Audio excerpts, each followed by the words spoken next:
Атың жақсы болса, ер жігіттің пырағы, балаң жақсы болса, жан мен тәннің шырағы, қызың жақсы болса, жайқалып өскен құрағы, әйелің жақсы болса, бірінші иманың, екінші жиғаның, үшінші ырысыңның тұрағы.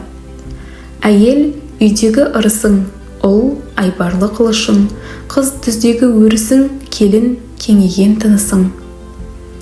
Әйел алсаң, қарабал ақылдысың, сол болар басқалардан жақын кісің.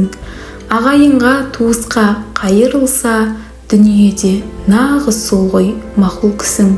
Ерге аю, балаға қасқыр болса, ондай қатын алғанның күні құрсын. Ер жігіт ел жұртының панасындай, жақсы әйел әмма жұрттың анасындай. Жақсыға ешкімнің де жаттығы жоқ, көреді бәрінде өз баласындай. Алғаның жаман жолықса, үйіңнің іші шан болар, ісіңнің бәрі қан болар. Сол әлімен тұрмайды, киім таңдап паң болар. Әңгіме жанжал қоздырар, өзгеден өзін оздырар. Жиынға киер жібекті тезек теріп тоздырар. Қай жеріңнен тойдым деп, нен көрсетіп қойдың деп, тағы өзіңді жазғырар.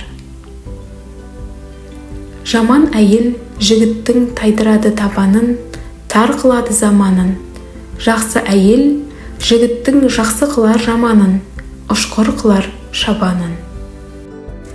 Жігіттің болса алған жақсы жары, сен болсаң бір Аллаға еткен зары. Баладай риясыз еркелеген, сен болсаң тағы да сол ынтызары. Жаман еркек жар қадірін білмес, жайсыз әйел ер қадірін білмес. Жалғау адам тер қадірін білмес, жетесіз жігіт ел қадірін білмес. Асыл болса алған жар, ханым емей немене, жайлы болса мінезі, жаның емей немене. Жақсы әйел жігіттің кесектен соққан кентіндей, сары майға былғаған алуа шекер жентіндей.